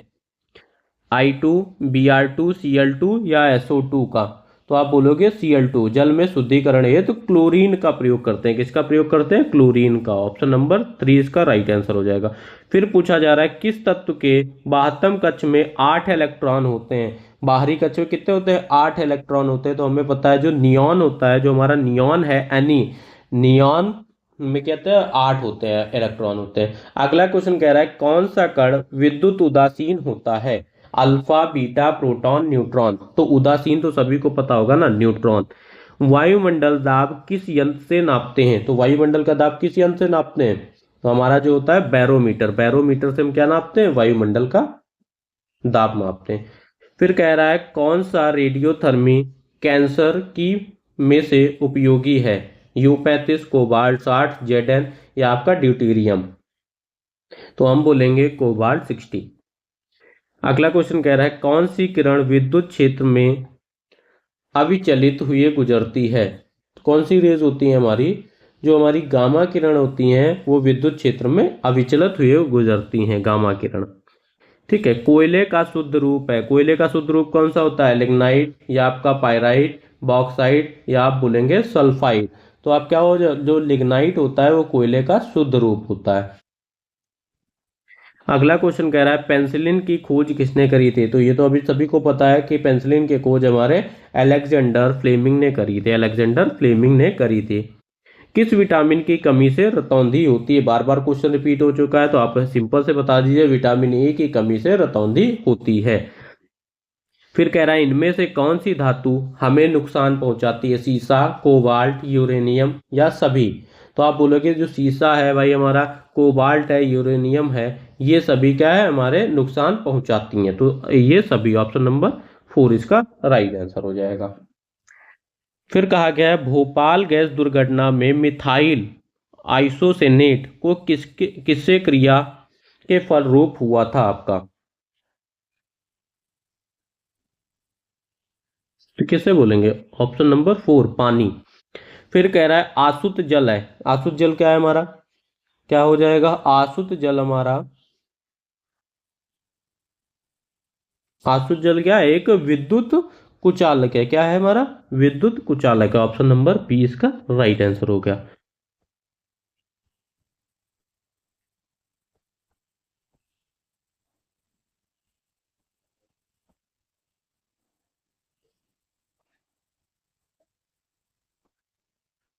ठीक है, हमें लग रहा है यहाँ 150 से प्लस क्वेश्चन होने हैं, ज्यादा ही हो जाएंगे आपके। हमने नहीं, इतने नहीं सोचे थे। फिर बोला गया आपका एकांक क्षेत्रफल पर लगने वाला अभिलंबवत बल कौन सा है? 63 नंबर क्वेश्चन की। तो आप क्या कहेंगे? जो एकांक क्षेत्रफल होता है, एकांक क्षेत्रफल पर लगने वाला अविलंबित बल हमारा क्या होता है? दाब होता है। क्या होता है? दाब होता है। ऑप्शन नंबर वन इसका राइट आंसर हो जाएगा। और दाब का एसआई मात्रक आप क्या होता है? पास्कल होता है। और एमकेएस में आप ठीक है, इतना याद रखिएगा। ठीक है, लिख देता हूँ वरना आप लोग। इसका दाब का एसआई मात्रक हमारा क्या होता है? पास्कल होता है भाई साहब। ठीक है, पास्कल। और अगर इसका एमकेएस यूनिट पूछ लिया जाए, अगर आपका एमकेएस यूनिट पूछ लिया जाए तो न्यूटन पर मीटर स्क्वायर। क्या होता है? न्यूटन पर मीटर स्क्वायर। अगला क्वेश्चन हमारा कह रहा है उत्तल लेंस के फोकस पर रखी वस्तु का प्रतिबिंब बनता है। कहाँ बनता है? हमें पता होना चाहिए कि अनंत पर बनता है। Option number one. फिर कह रहा है अगला क्वेश्चन, निकट दृष्टि दोष को दूर करने के लिए निम्नलिखित में से किस लेंस का प्रयोग किया जाता है? उत्तल लेंस, अवतल लेंस, या आपका समलोत्तल, या आपका अवतल। क्या कहेंगे हम? कहना सर क्या है? कह देते हैं कि अवतल लेंस। क्या हो जाएगा? अवतल लेंस। ऑप्शन नंबर 20 का राइट आंसर हो जाएगा। फिर कह रहा है निर्वात में, जो निर्वात समझते हैं, निर्वात में प्रकाश की चाल 3 × 10⁵ किलोमीटर है तथा कांच में 2 × 10⁵ तो कांच का अपवर्तनांक होगा।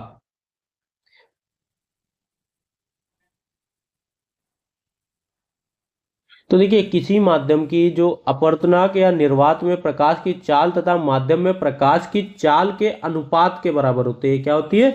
अनुपात के बराबर होती है। तो क्या कहेंगे? 3 × 10⁵ बटे 2 × 10⁵ तो क्या हो जाएगा? 10⁵ चला जाएगा, 2 से काटेंगे तो 2 एक कम, और ये क्या आएगा? 2 पंचे, तो क्या आ जाएगा? 1.5। ऑप्शन नंबर वन इसका राइट आंसर हो जाएगा। फिर पूछा गया अगला क्वेश्चन, कह रहा है विद्युत वाहक बल का मात्रक है। जो विद्युत वाहक बल का मात्रक क्या होगा हमारा? जूल कॉलम, या जूल, या न्यूटन, या न्यूटन मीटर। तो आप क्या बोलेंगे? देखिए, विद्युत वाहक बल का मात्रक होता है हमारा जूल बटे कोलाम। ऑप्शन नंबर वन इसका राइट आंसर हो जाएगा। फिर कह रहा है अमीटर के द्वारा मापा जाता है। तो अमीटर के द्वारा क्या नापा जाता है? अमीटर के द्वारा हमारा विद्युत धारा नापी जाती है। फिर कह रहा है 1 गीगाबाइट बराबर होता है। तो 1 गीगाबाइट किसके बराबर होता है? 1 गीगाबाइट हमारा 1024 बाइट के बराबर होता है।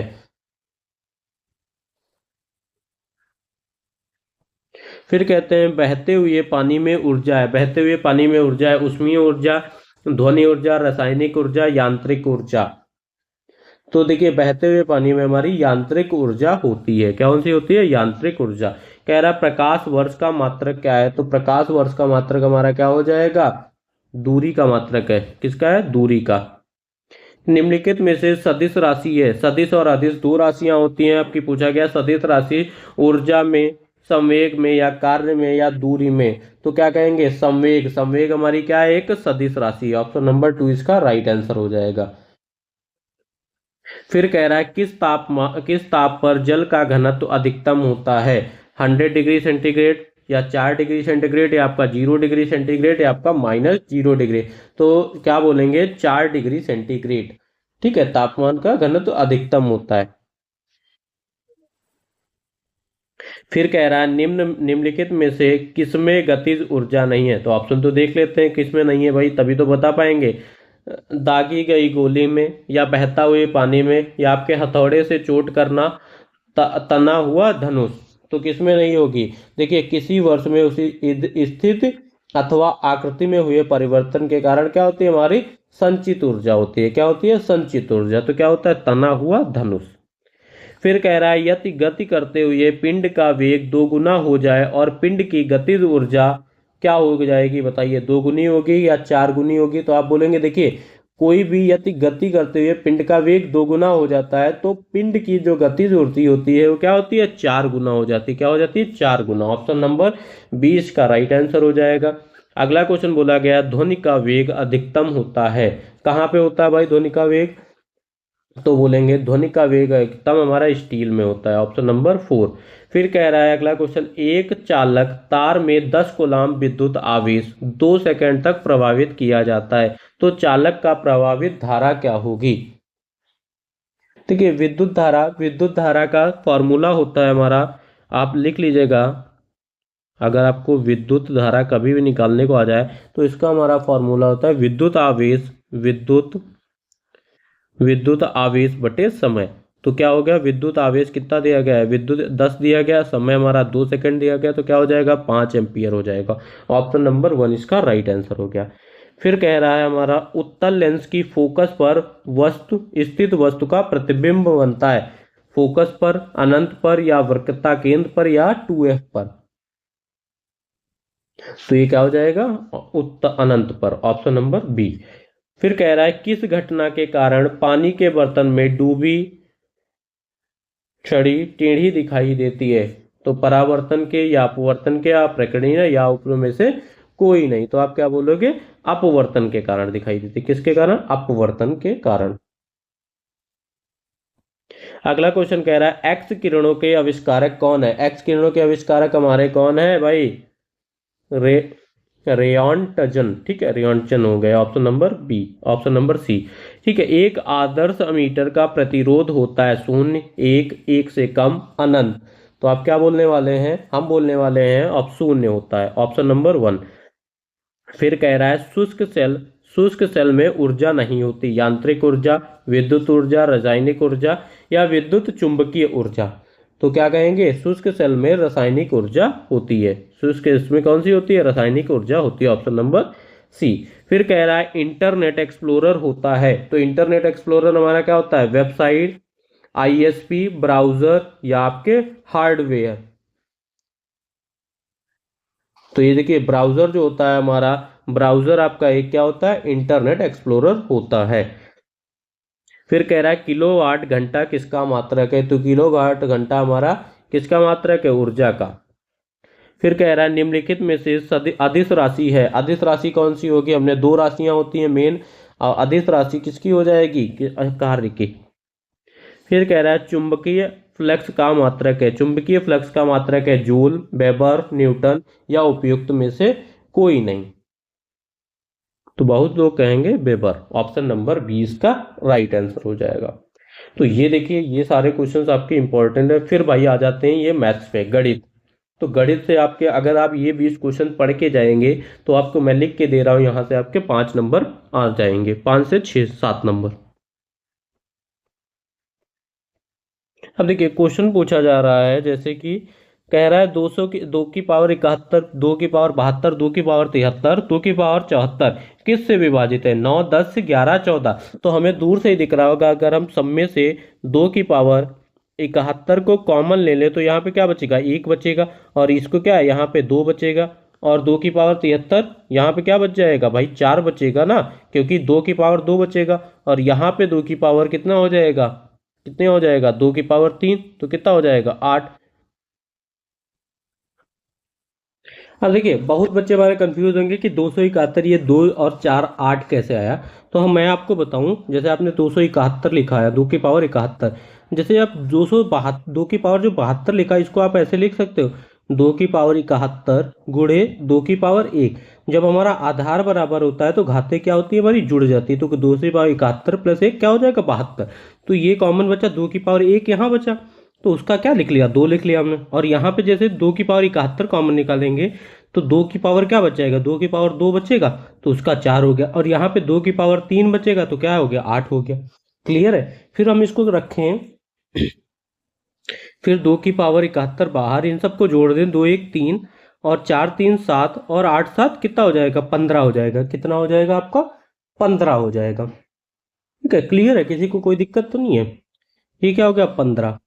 अब अगर हम बात करें इसी को, 2 की पावर 2 गुणे 2 की पावर 70 लिख ले, ठीक है, किसी को दिक्कत नहीं होनी चाहिए। ये हो गया। अब ये ब्रैकेट में क्या है हमारा 15, ये हमारा 15 आ गया। ठीक है, 15। अब अगर हम ये 2 इधर ले जाएं, 2 की पावर 70 बाहर रखें और ब्रैकेट के अंदर ही क्या है 15 दूनी 30 हो जाएगा। तो हम यहाँ से देखें, इसको मैं रफ कर रहा हूँ, ऑप्शन से देखें तो हमारा क्या हो गया, विभाजित होना है तो ये 30 किससे विभाजित होगा, तो ये 30 तो 9 तो पूरा पूरा किससे विभाजित होगा, 10 से विभाजित होगा। तो क्या हो जाएगा हमारा, किससे हो जाएगा, पूरी संख्या 10 से विभाजित हो जाएगी। क्लियर है सभी को? ठीक है, फिर बढ़ते हैं अपने अगले क्वेश्चन की तरफ। अगला क्वेश्चन हमारा क्या कह रहा है, ध्यान दीजिएगा। ठीक है, इस टाइप से आपके विभाज्यता के भी नहीं क्वेश्चन आते हैं। अब 162 नंबर क्वेश्चन हमारा कह रहा है, यदि x की पावर 4 प्लस 1 अपॉन एक्स की पावर 4 इज इक्वल टू 23 दिया गया तो x प्लस 1 प्लस एक्स का मान ज्ञात कीजिए। अगर आप सभी को याद है तो हम बात करें, देखिए जैसे ये तो हमारा दिया ही गया है। अगर आपको याद है ए प्लस बी का होल स्क्वायर क्या होता है, तो सभी को पता होगा ए स्क्वायर प्लस का बी स्क्वायर प्लस का 2ab होता है। अगर हम यही बात करें x square plus 1 upon x square का होल स्क्वायर करें, तो आप लोग सॉल्व कर लेंगे। तो इसको सॉल्व करेंगे, क्या आ जाएगा, एक्स की पावर 4 प्लस का 1/x की पावर 4 प्लस 2, ए एक्स की पावर 4/2। आप इसको सॉल्व कर लीजिएगा। तो हमें कितना x प्लस 1 का मान दिया गया है, तो हमारा क्या हो गया, x square plus 1 upon x square का होल स्क्वायर का मान कितना निकला, 23। और ये इधर क्या है, ठीक है 23, और ये हमारा क्या है उधर जाएगा, तो ये प्लस 2 है ना, 23 इसका क्या हो जाएगा 25 हो जाएगा टोटल। तो ये तो क्लियर हो गया आपका। अगर हम इसका मान निकालें, फिर x square plus 1 upon x square, इधर क्या है रूट करें दोनों तरफ, ये 25, तो 25 किसका होता है, वर्गमूल 5 का होता है। तो x square plus 1 upon x का मान निकल गया हमारा। ठीक है, क्लियर हो गया, एक्स प्लस 1 अपॉन, फिर हमें क्या पता है, हमें पता है एक्स प्लस 1 अपॉन एक्स का होल स्क्वायर कितना होता है, सभी को पता होना चाहिए। अगर नहीं पता है तो एक एक्स स्क्वायर ए स्क्वायर प्लस का बी स्क्वायर और प्लस का 2ab, तो x गुड़े 1/x, ये तो कट गया। अब एक्स स्क्वायर 1 अपॉन इसका मान कितना है, इसका मान दिया गया हमारा 5, ये क्या हो गया 5 प्लस ये क्या है 2, तो 7 हो जाएगा। और जब हम इधर से साइन हटाएंगे तो कितना आ जाएगा, √7 आ जाएगा, जो कि हमारा क्या है, ऑप्शन नंबर 2 है। क्लियर है, आई होप सभी को समझ में आया होगा। फिर बात करने हैं अपने अगले क्वेश्चन की तरफ। अगला क्वेश्चन हमारा क्या है, ये सारे आपके क्या है, प्रीवियस ईयर क्वेश्चंस हैं जो कि पूछे गए हैं, और इसी टाइप के आपके क्वेश्चंस बनते हैं। एक मिनट,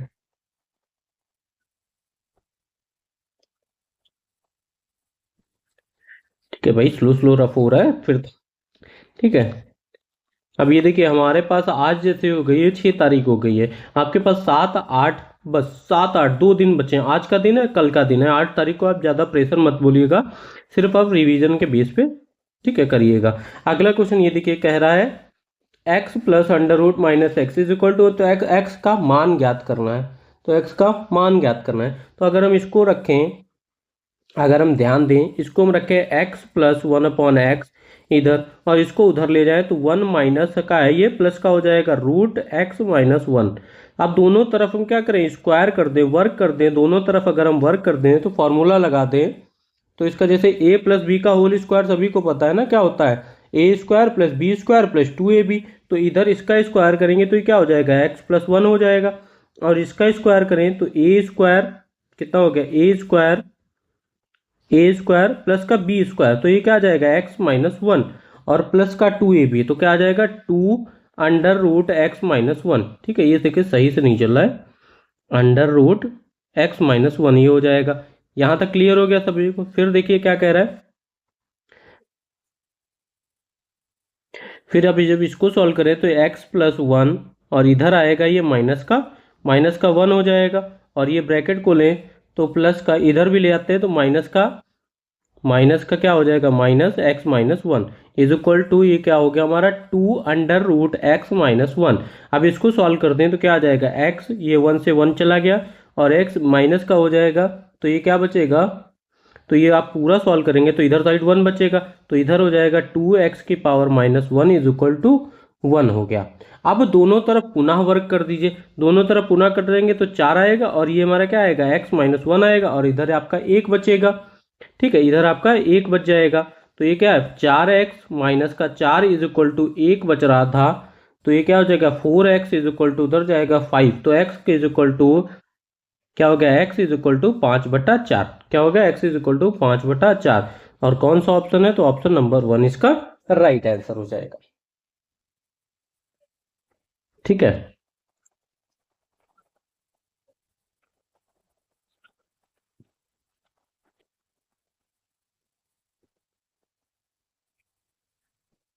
अब देखिए क्वेश्चन दिया गया है, एक त्रिभुज का आधार कितना, एक त्रिभुज का आधार 30% घटा दिया जाता है और इसकी ऊंचाई कितनी है, 25% बढ़ जाता है, तो इसका क्षेत्रफल में प्रतिशत कमी होगी। तो हमें पता है आधार और ऊंचाई में परिवर्तन होता है, तो एरिया का फॉर्मूला क्या होता है, area is equal to half base into height. कितना होता है, half base into height.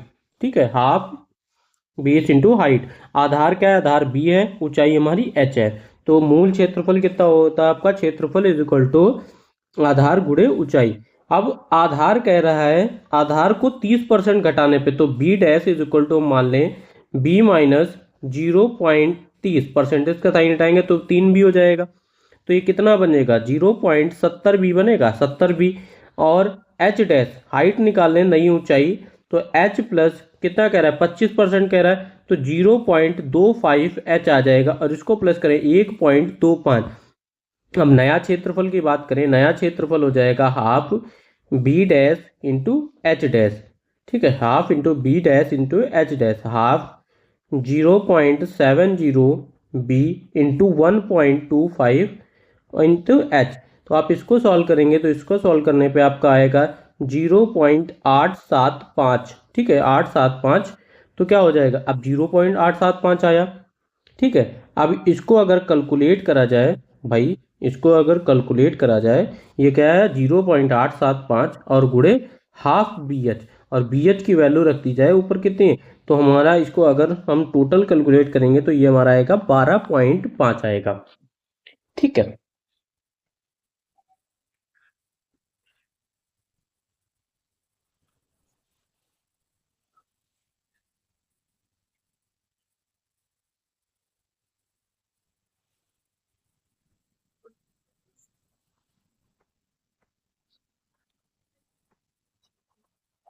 I hope सभी को क्लियर होगा। फिर बात करते हैं अपने अगले क्वेश्चन की तरफ।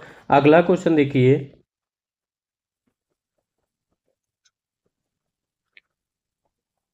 अगला क्वेश्चन कह रहा है यदि 1/3 तथा 1/4 का योगफल इनके अंतर का x गुना है तो x का मान बताइए क्या होगा, x का मान बताना है आपको।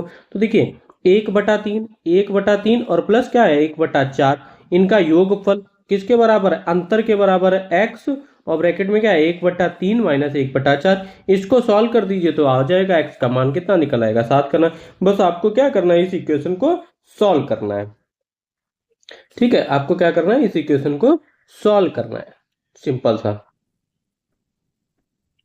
अब बोला गया यदि ए की आय 35% और बी की आय आपकी 25% के बराबर है तो ए और बी का अनुपात बताइए। तो ए और बी का आपको क्या बताना है, अनुपात बताना है। तो देखिए हमें क्या बोला गया 35, आप 35% परसेंटेज को रेशियो में लेते हैं तो क्या होगा 35/100 गुणे ए का आय है इज इक्वल टू किसके बराबर है, 25/100 गुणे बी के बराबर है। इसको अगर हम सॉल्व करते हैं तो 100 तो कट जाएगा हमारा, तो 35a इज इक्वल टू क्या बचेगा 25। ठीक है, 25b बचेगा।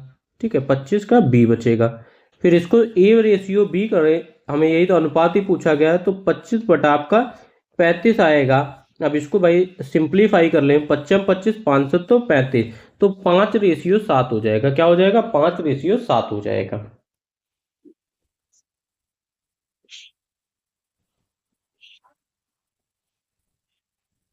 ठीक है,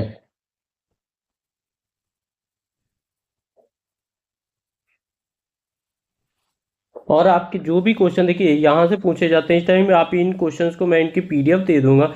अब ये देखिए यहाँ पे जैसे पूछा गया है 167 नंबर, मैं यहीं पे बता देता हूँ आपको सिंपल से। 15 आंकड़ों का माध्य 15 है, 15 आंकड़ों का माध्य 50 है, तो देखिए समस्त 15 आंकड़ों का योगफल कितना हो जाएगा, योगफल हो जाएगा 15 गुणे 50। ठीक है, 15 गुणे 50 कितना हो जाएगा, 750 हो जाएगा। फिर कहते रहा है यदि शुरू में 8 आंकड़ों तथा अंत के 8 आंकड़ों का माध्य क्रमशः 48 और 53 है। देखिए आज शुरुआत के 8 कितना है, 48 है, और अंत के कितना है, आपसे कह रहा है शुरू के 8 आंकड़ों का, तो 48 है, तो योगफल निकालेंगे तो 8 से गुणा करेंगे, कितना आ जाएगा, 384 आएगा बेटा। ठीक है, क्योंकि यहाँ पे लिख नहीं मिल रहा है।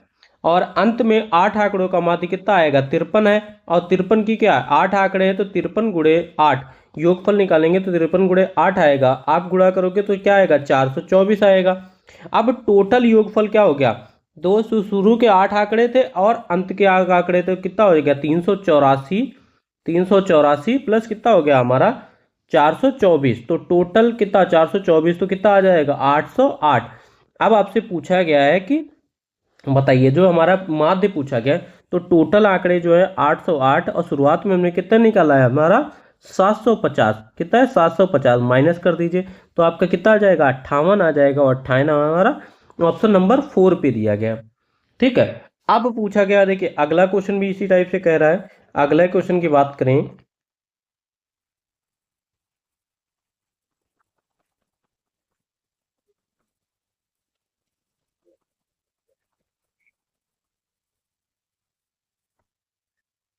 अगला क्वेश्चन हमारा कह रहा है 168 नंबर, यदि दो घनों के आयतनों का अनुपात, अब पहले घन का आयतन कितना है, लिखने की जरूरत है मुझे, हाँ जी सर लिखने की तो जरूरत है आपको।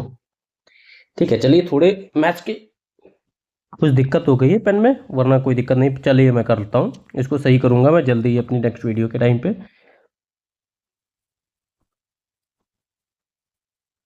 देखिए कहा गया यदि दो घनों के आयतनों का अनुपात कितना है, दो घनों के आयतनों का अनुपात है 37/64। ठीक है, अब पहले घन की भुजा, तो क्या होता है, अगर आप आयतन देखोगे, घन का आयतन का फॉर्मूला क्या होता है, घन के आयतन का फॉर्मूला होता है ए क्यूब भुजा का क्यूब होता है, तो पहले आयतन की भुजा ए क्यूब, दूसरे आयतन की भुजा हम मान लेते हैं बी क्यूब, तो ये कितना हो गया 27/64 हो गया। अब हम क्या है इसका निकाल दें, क्यूब निकाल दें, तो ए बटा बी हो जाएगा, और इधर क्यूब का साइन लग जाएगा, 27/64, ये क्या हो गया 3। अब आपको घन तो निकालना होता है, 27 का क्या होता है 3 होता है, और ये भाई 64 का क्या हो जाएगा आपका 4 हो जाएगा, तो ए रेशियो बी आ गया आपका 4। फिर पूछा गया है उनके पृष्ठों क्षेत्रफल का अनुपात बताइए, तो पृष्ठों क्षेत्रफल का अनुपात क्या होता है आपका 6 गुणे, क्या होता है 6 गुणे भुजा का स्क्वायर, अगर याद नहीं है तो पृष्ठों क्षेत्रफल का होता है 6 गुणे भुजा का स्क्वायर, और भुजा पहले वाले की देखिए अनुपात ए बटे बी का पृष्ठीय क्षेत्रफल निकालेंगे तो 6, ऊपर के वाले की भुजा क्या है 3, तो 3 गुणे 3 हो जाएगी, और नीचे की भुजा क्या है आपकी 6 गुणे 4 गुणे 4। अब इसको सॉल्व कर दीजिए, क्या हो जाएगा भाई 6 से 6 कट जाएगा, और 3 तियां 9, और 4 चक्कू 16, तो 9/16 क्या हो जाएगा इसका अनुपात हो जाएगा पृष्ठीय क्षेत्रफल का। क्लियर है सभी को। फिर देखिए अगला क्वेश्चन हमारा प्रायिकता से पूछा जा रहा है, प्रायिकता से पूछा जा रहा है यदि एक सिक्के को 3 बार उछाला जाता है, क्या होता है एक सिक्के को 3 बार उछाला जाता है, यदि आपसे बोला जा रहा है कि तीन सिक्कों को क्या है 3 बार एक सिक्के को क्या है 3 बार उछाला जाता है, तो आपसे पूछा जा रहा है कि कम से कम एक पट आने की प्रायिकता बताइए, एक पट आने की प्रायिकता बतानी है। तो हमें क्या मतलब है इससे, देखिए चित और पट, टेल को क्या कहते हैं पट कहते हैं, तो एक कम से कम एक आने की, तो जैसे अभी बात कर रहे हैं हम, जैसे ये मिनट एक मिनट, जैसे आप टोटल 3 सिक्के उछालोगे तो 2 की पावर n हो जाएगा, 2 के 3 सिक्के उछाले गए तो टोटल संभावना हमारी कितनी बनेंगी 8 बनेगी, ये आपके 2 सिक्के हो जाए तो 2 की पावर n, तो टोटल संभावना 8 बनेंगी। और आपका जो होगा टोटल वंचित प्रायिकता जैसे निकालेंगे तो अवंचित कुल में से कितनी हो जाएंगी आपकी, कह रहा है कम से कम 8, तो 7/8 आपका आ जाएगा, 7 में आपका टेल दिखेगा। और इसको ऐसे बनाते हैं, एक बार हेड हेड आएगा, एक बार आपका हेड हेड टेल आएगा, और ये आपका HTH आएगा, इसकी हमने पूरी वीडियो अपलोड करी है, आप उसको देख सकते हैं, HTT आएगा, तो ये 7/8 हो जाएगा इसका। फिर कह रहा है 5 अंकों वाली सबसे पूर्ण वर्ग संख्या है, तो 5 अंकों की आपकी पूर्ण संख्या होती क्या है 999, क्या होती है 999। ठीक है, ये हमारी हो गई 5 संख्याओं की संख्या। इधर 9 9 9 9 9, ये 5 अंकों के। आप पूर्ण वर्ग, आपको वर्ग निकालना आता है ना, आप वर्ग निकालिए और वर्ग निकालेंगे तो आपका जो शेषफल बचेगा 143 बचेगा शेषफल, तो आपका क्या आ जाएगा, माइनस कर देंगे तो 9 9 8 5 6, ये हमारा क्या हो जाएगा, 9 9 8 5 6, इसका राइट आंसर हो जाएगा ऑप्शन नंबर 3। ठीक है, फिर इसी प्रकार अगला क्वेश्चन हमारा कह रहा है यदि किसी घन का आयतन इतना है तो इसकी भुजा क्या होगी। तो हम बहुत लोगों को घन का आयतन ही नहीं पता है। घन का आयतन क्या होता है, भुजा का क्यूब होता है। भुजा का क्यूब होता है कि दिया गया है 13.824। अब इसका हम अगर घनमूल निकाल दें 13.824 का, तो ये कितना आ जाएगा हमारा। ठीक है, ये तो सेंटीमीटर में दिया गया ना, सेंटीमीटर क्यूब, तो ये कितना आ जाएगा, इसका आएगा हमारा। अब घन सेंटीमीटर दिया गया आपको, तो पॉइंट हटाएंगे तो नीचे क्या है, 3 जीरो बढ़ेंगे, तो ये कितना आ जाएगा हमारा 24, क्या है 2.4 सेंटीमीटर। आप निकाल के चेक कर लीजिएगा। फिर अगला कह रहा है हमारा अगला क्वेश्चन कह रहा है 15 एक्स की पावर 4 प्लस का 32 एक्स की पावर 4 माइनस का 18 का गुणनखंड है। तो गुणनखंड करने हैं इसको, तो आप गुणनखंड करेंगे तो क्या आ जाएगा हमारा, गुणनखंड करने आते हैं आपको, 15 18 कितना करेंगे गुणा। एक बार हम मान लेते हैं एक्स की पावर 4 है ना, तो इसका आपको ऑप्शन में दे दूं 3 5 एक्स स्क्वायर प्लस 6, क्या हो जाएगा 3 5 एक्स स्क्वायर प्लस 6 एक्स-1। ठीक है, एक बार आपका आएगा x-1। ठीक है, ये वाला एक बार x-1 और एक बार x+1। अगर आपका नहीं लगता है तो आप बताइएगा, मैं इसको सॉल्व करके आपको दे दूंगा। इसी प्रकार से अगला क्वेश्चन कह रहा है 100 रुपए का 2 वर्षों में 10%। तो आपका साधारण ब्याज का फॉर्मूला लगाइएगा। साधारण ब्याज का फॉर्मूला होता है मूलधन गुणे दर गुणे समय बटे सर, और वहां से सॉल्व करिएगा, आपका क्वेश्चन आ जाएगा 10 रुपए।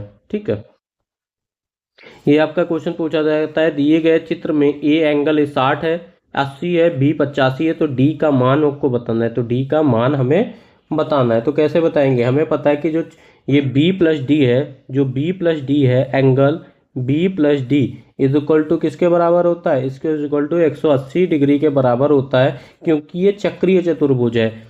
तो आपको जो यहाँ से angle D is equal to 180, B कितना दिया गया आपका 85 दिया गया, आप माइनस करोगे तो क्या आ जाएगा 95 आ जाएगा, क्या आ जाएगा 95, इसका राइट आंसर हो जाएगा। फिर कह रहा है 175 आंकड़ों 178 151 100 की माध्यिका ज्ञात करिए। तो कितनी संख्या, माध्यिका फॉर्मूला क्या होता है, माध्यिका आप लिख लीजिए 1 2। देखिए अब इसको माध्यिका निकालने के लिए आपको क्या है, या आप आवर्ती में लिखिए तो 148 सबसे छोटा हमारा क्या है, सबसे छोटी संख्या हो गई हमारी 143, फिर हो गया 145, फिर हो गया हमारा 148, और फिर हो गया हमारा 151, और फिर बात करते हैं 152, 153 और 155। तो इधर से 3 और ये हमारे क्या हुए, इधर से 3, ये बीच की माध्यिका क्या निकल गई 51, 151। तो ये क्या हो जाएगा हमारा, इसका राइट आंसर हो जाएगा। क्या हो गया 151, इसका राइट आंसर हो गया। 176 नंबर क्वेश्चन हमारा क्या कह रहा है, 176 नंबर कह रहा है हमारा, कह रहा है ए किसी काम को 12 दिन में पूरा कर सकता है तथा बी उसी काम को 6 दिन में पूरा कर सकता है, तो दोनों मिलकर काम कितना करेंगे। और हमने इसका बताया था MDS के बताया था M1 × D1 is equal to M2 × D2। जब हमारा काम बराबर है तो ए काम करता है 12 दिन में, कितना है, ए काम करता है 12 दिन में पूरा करता है और बी उसी काम को 6 दिन में पूरा करता है। तो दोनों मिलकर, यहाँ पे आपका क्या है, दोनों मिलकर कितना काम पूरा करेंगे। तो ए का काम पहले निकाल लीजिए आप, यहाँ से देखिए ए का काम आप निकाल लीजिए, तो ए का काम कितना हो जाएगा 1/12 हो जाएगा। ए का काम कितना हो जाएगा आपका 1/12, और बी का काम कितना हो जाएगा 1/6। दोनों को मिला दीजिए, सॉल्व कर दीजिए, तो लासा आएगा हमारा 12। तो ये क्या हो जाएगा, यहाँ पे 6 दूनी 12, तो ऐसे ही रहेगा 6 दूनी, तो ये क्या हो जाएगा 3/12। तो इसको सॉल्व करेंगे तो 1/4, तो ये कितना हो जाएगा 4 दिन में काम करता है, तो 4 दिन, ऑप्शन नंबर 1 इसका राइट आंसर हो जाएगा। फिर बात करते हैं 177 नंबर क्वेश्चन की।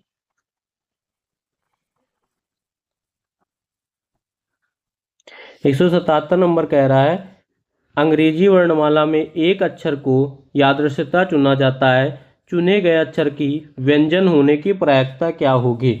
तो व्यंजन होने की प्रायिकता क्या होगी हमारी, बताइए। देखिए हमारे अंग्रेजी वर्णमाला में कुछ अक्षर 26 होते हैं और व्यंजन कितने होते हैं, 21 होते हैं। तो क्या हो जाएगा, 21/26 हो जाएगा। क्या हो जाएगा, 21/26 हमारा इसका राइट आंसर। ये वाला छूट गया। 177 नंबर कह रहा निम्न में से कौन सा समूह न्यून कोण त्रिभुज की भुजाओं का समीकरण में निरूपित किया जाता है। 6 9 16, 7 8 11, 5 12 13 या इनमें से कोई नहीं। ठीक है, न्यून कोण में अब जैसे ये क्या है, 6 9 16 है। तो 6 का क्या होता है, 6 को भाई 2 गुना करेंगे 36, और 9 9 81, और 16 का हमारा होता है 256। तो 36 और 81 को जोड़ें, 36 और 81 को जोड़ें, ये क्या है 256 से कम है। 256 से कम है, ये तो नहीं होगा। अगर बराबर हो, 7 7 49 और 8 8 64, तो इन दोनों को जोड़ें तो किसके बराबर, 11 का होता है 121। तो ये भी क्या है हमारा 121 से कितना है, 9 4 13, और 6 4 10, और 10 1 11। ठीक है, ये भी हमारा क्या है, बराबर हो गया।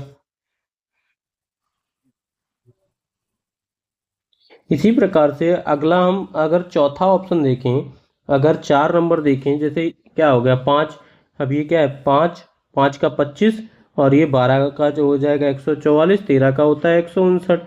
क्या होता है 159, ये क्या हो गया, कम हो गया। तो हम जानते, देखिए कोई भी त्रिभुज समकोण तब होगा जब इनमें से कोई भी पद्धति क्या है, भुजाओं का समूह न्यून कोण की भुजाओं को निरूपित करता है। तो क्या हो जाएगा, इनमें से कोई नहीं, ऑप्शन नंबर। फिर इसी प्रकार से 169 नंबर, 179, ठीक है 179 नंबर।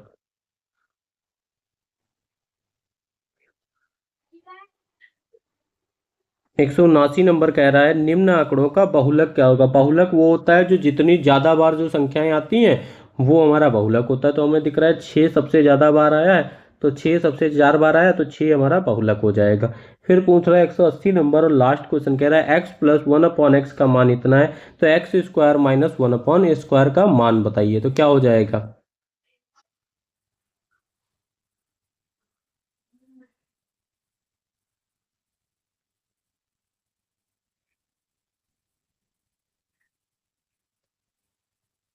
ठीक है, अब देखिए इसको कैसे सॉल्व करेंगे। इसको जैसे हम लिखें, अब बात कर लिया जाए, ये हमारा x plus 1/, is equal to x square minus 1/x² का मान निकालना है। तो एक मिनट देखिएगा। अब देखिए इसका तो फॉर्मूला हमारे पास होता है, जैसे x प्लस 1/x दिया गया इज इक्वल टू a दिया गया। अगर हमें निकालना हो एक्स स्क्वायर प्लस 1/x², तो हमें फॉर्मूला पता है a² माइनस 2 होता है। तो यहाँ पे पर दिया गया आपका एक्स स्क्वायर माइनस 1/x²। तो अगर हम ध्यान दें, अगर हम ये निकालें x माइनस 1/x, ठीक है, अगर हमें ये दिया होता है x, ठीक है, अगर ये तो दूसरा दिया गया, या तो आपको दिक्कत है क्वेश्चन में, पर दिक्कत कैसे होगी भाई साहब।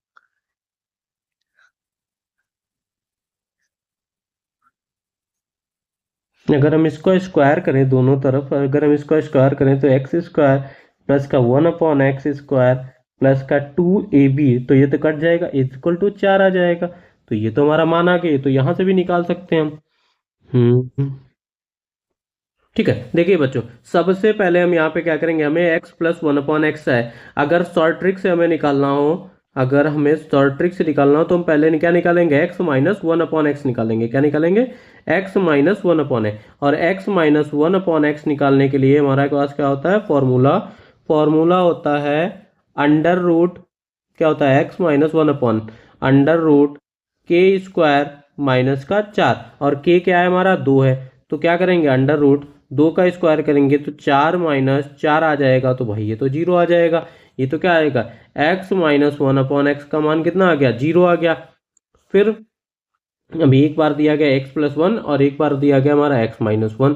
तो क्या करें, अगर दोनों का फॉर्मूला निकाल दें, लिखा है हमारा x प्लस 1/x और x माइनस 1/x का होल स्क्वायर, तो कितना हो जाए, ये दिया गया a प्लस बी और a माइनस बी। तो इसका फॉर्मूला क्या बनेगा, a² माइनस का b², क्या हो जाएगा, माइनस का b² हो गया। तो और इधर दिया गया है हमारा 2 दूनी 4, ठीक है, ये हो गया, ये फॉर्मूला हो गया, ठीक है। यहाँ तो निकल आया हमारा, पर उधर मान कैसे निकालेंगे? अब इसको लंबे से ही करना पड़ेगा, हमको लग रहा है लॉन्ग डिवीजन में, लॉन्ग से ही करना पड़ेगा, ठीक है। या तो आपके क्वेश्चन में मिस प्रिंट दी गई हो, या क्वेश्चन में हमें क्या है, मिस प्रिंट दी गई है कहीं पे, हमें लग रहा है यही चीज है।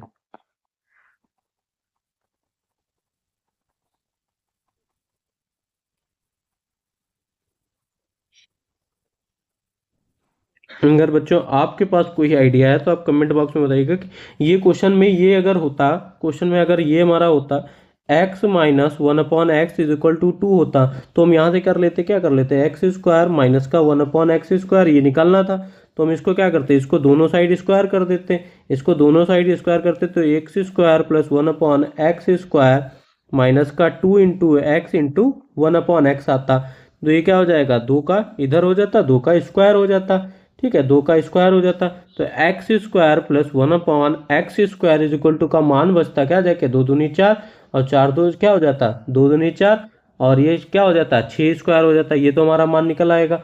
फिर देखिए, फिर अगर x प्लस 1/x का होल स्क्वायर, ठीक है, 1/x ये मेरा निकल गया, ठीक है, होल स्क्वायर करें तो कितना आ जाएगा, 6 प्लस 2 8। फिर से कर दें, फिर से अगर करें x प्लस 1/x का होल स्क्वायर, तो एक बार तो वो निकलेगा, तो एक बार निकलेगा x square plus 1/x square और प्लस का 2 इंटू एक्स। तो ये क्या हो जाएगा, इसका मान तो एक्स स्क्वायर, ये इसका मान तो निकल चुके हैं, तो कितना हो जाएगा, 6 दूनी 8 हो जाएगा। ये क्या हो गया, 6 दूनी 8 हो गया। अब इसका अगर मान निकालें यहीं से x प्लस 1/x का, तो ये क्या हो जाएगा, अंडर रूट 8 हो जाएगा, अंडर रूट 8 हो जाएगा। और ये रखें x प्लस 1/x ब्रैकेट में x माइनस 1/x, तो क्या हो जाएगा 2 अंडर रूट 2 इंटू 8। तो इसको क्या है, 4 रूट 2, इस टाइप से भी कर सकते हैं। ये आई थिंक क्वेश्चन में थोड़ी सी दिक्कत है। तो ये थे हमारे, देखिए, सेट का पूरा कंप्लीट रिवीजन। क्या था हमारा, सेट का पूरा कंप्लीट रिवीजन, जिसमें हमने कर लिए हैं 150 प्लस से भी ज्यादा क्वेश्चन। आप अगर इस सीरीज को और इससे पहले भी जो वीडियो बनाई गई आप अगर उसको पढ़ के जाते हो तो आई होप आपको यहाँ से 30 प्लस क्वेश्चन मिलेंगे ही मिलेंगे, ठीक है। तो बच्चों, सभी को वीडियो अच्छी लगी हुई है तो आपको सिर्फ एक ही काम करना है, चैनल को सब्सक्राइब करना है और अपने दोस्तों के साथ शेयर करना है और नोटिफिकेशन बटन को ऑन कर लेना। थैंक यू क्लास, मिलते हैं अपनी नेक्स्ट वीडियो।